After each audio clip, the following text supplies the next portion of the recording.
Assalamualaikum dear students, this is class 10 subject English. Dear students, we completed the poem Speak Up. Now we move to one more important poem of your textbook, that is My Mother at 66.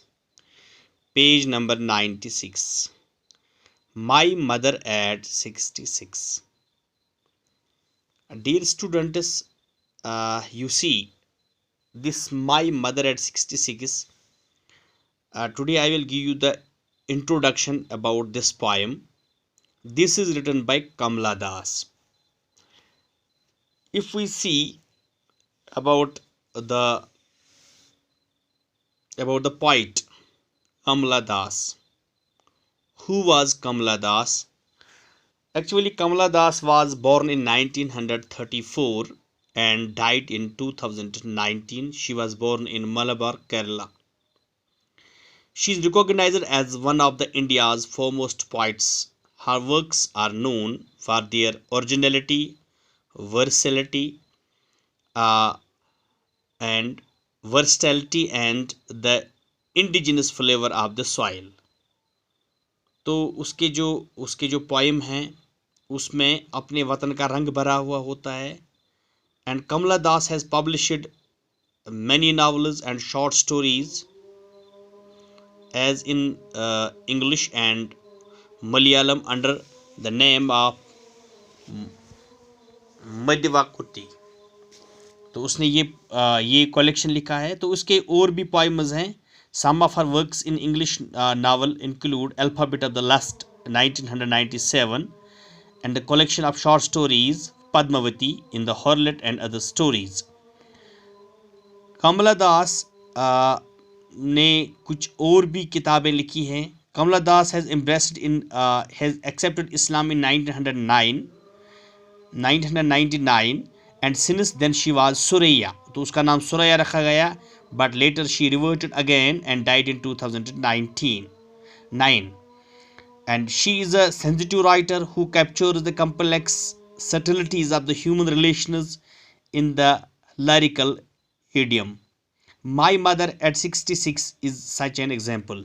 तो कमला दास ने हमेशा human relationship पे बात की है अपने पोएमों में भी. तो अगर हम यहाँ देखेंगे, क्योंकि कमला दास ने अपने मदर के बारे में लिखा है. If we see the mother, if we see the role of mother, mother का रोल हम देखेंगे. Role as a daughter in law, as a mother also, as a wife, grandmother.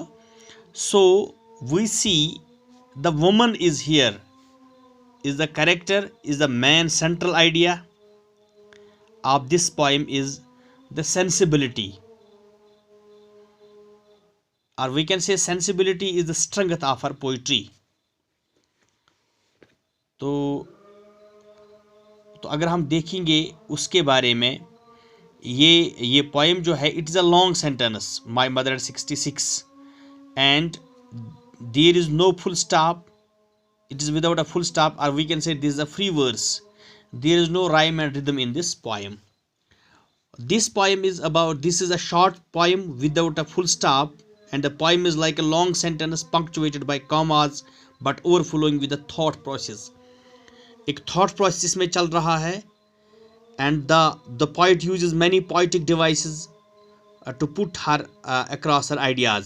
तो अपने ख्यालात को उसने अपने ख्यालात का इजहार करने के लिए उसने क्या किया, तो उसने उसने पोएटिक डिवाइस का इस्तेमाल किया है. This poem revolves around the theme of the ageing and the fear of that adheres to loss and separation. तो इसने एजिंग के बारे में है, क्योंकि उसकी जो मदर होती है वो बूढ़ी होती जा रही हैं, और now they have the fear of loss and separation. So this is one of the aim of this poem, loss and separation. It's a sentimental account of the mother's approaching death through the lens of a daughter. यानी बेटी जब अपनी माँ को देखती है, बूढ़ी माँ को देखती है, बहुत ही परेशान होती है, तो इस तरह वो अपने माँ को खोना नहीं चाहती है. The daughter is deeply disturbed with the thought of the imagining life without her mother. तो वो ये ख्याल करती हैं कि जब उसकी माँ फोत हो जाएगी तो इसकी ज़िंदगी कैसी होगी, तो माँ के बगैर वो कैसी फील करेगी। The poet is on her way to the airport Cochin with her mother sitting beside her. तो इसमें इस पोएम में ये दिखाता है कि ये जो बेटी होती है तो अपने माँ के साथ वो मायके चली जाती है। वो कहाँ होती है, वो अपने मदर के घर से कहाँ चले, ससुराल चली जाती है। तो वो कोचन एयरपोर्ट पर होती है। तो माँ उसके सामने बैठी होती है कार में। Her mother looks pale which makes the daughters realized about the numbered days of her mother. तो वो इसका जो मदर, जो कि जब इंसान बूढ़ा होता है तो कलर भी चेंज होता है, रिंकल्स मुंह पे आती हैं, फेस पे, चेहरे पे रिंकल्स आती हैं, झुर्रियाँ आती हैं। तो इस तरह वो इसका जो हुलिया है वो थोड़ा चेंज हो चुका था। तो वो उसको अपने मदर को गौर गौर से देख रही हैं कि मेरी मदर अब बूढ़ी हो रही है। Perhaps her days are now numbered. तो शायद उसके अब दिन ख़त्म हो चुके हैं। तो डियर स्टूडेंट, इंशाल्लाह we will continue it this introduction tomorrow. Thanks, but you will read this poem at your home once again. Thanks.